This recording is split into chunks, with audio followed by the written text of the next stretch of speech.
Hello, and welcome to I Do My Makeup in a Chaotic Fashion while telling you unhinged stories about my life, such as my mom storing cow brains in the deep freezer and my potential relation to a serial killer. Please do not pay attention to the fact that I forgot my mirror has a light on it until after I put my foundation on, and just trust the process. I know it looks rough in some parts, but it turns out okay in the end, I promise you. Okay, so when I was younger, my mom was a science and social studies teacher. Her favorite unit to do was the ancient Egyptian unit, and in particular, she loved the mummification process. So for context, during the mummification process, they would break the person's nose and then use hooks to pull the brain out through the nose holes. Well, this lady made me help her rig a Party City mask over a bucket to replicate this. She also went to our local butcher shop and asked them for the brains from the cows they butchered so they could be used in this experiment. She then made her students pull the brains through the Party City mask as part of their classwork, and after that, the brains lived in our deep freezer for 6 more years, until my stepdad finally forced her to get rid of them. Do you want to know how she got rid of them?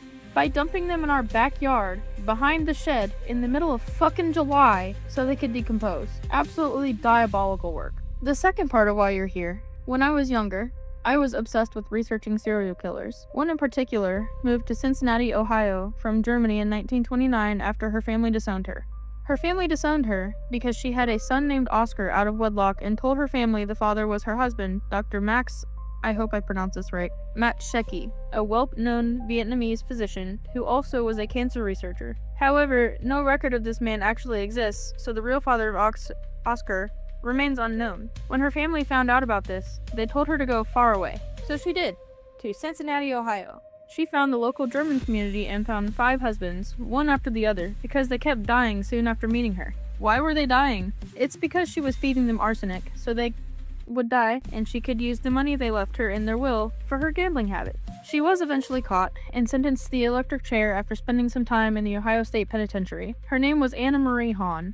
My mother's maiden name is Hahn. We also live and grew up about an hour away from Cincinnati, so I'll let you connect the dots on that one. Now I have something else for you, a bonus story that I didn't mention in the beginning. When I was 17, I was walking home from the movie theater that I worked at. One day, this man who I didn't know tapped me on the shoulder. He looked quite out of breath, like he had been running. He asked if I could have my number, as he said he had seen me walking out of the theater and thought I was pretty, so he wanted to catch up to me and talk to me. At this point, I was halfway home, so it was quite spooky that he had followed me all this way. I told him thank you, but I didn't want to give my number to a stranger. He kept pressing, asking if I had a Facebook, a Snapchat, anything. I told him no, and at that moment, the snap notification sound on my phone dinged very loudly. I was immediately horrified.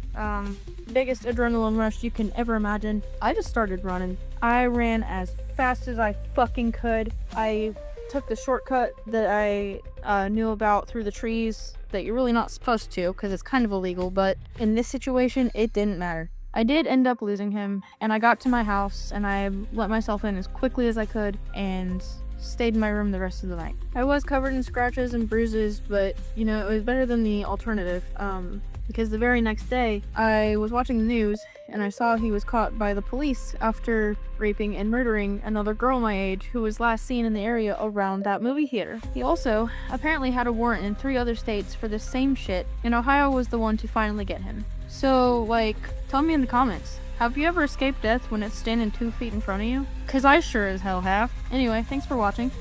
Here's the final look. It came out pretty decent. Okay, bye.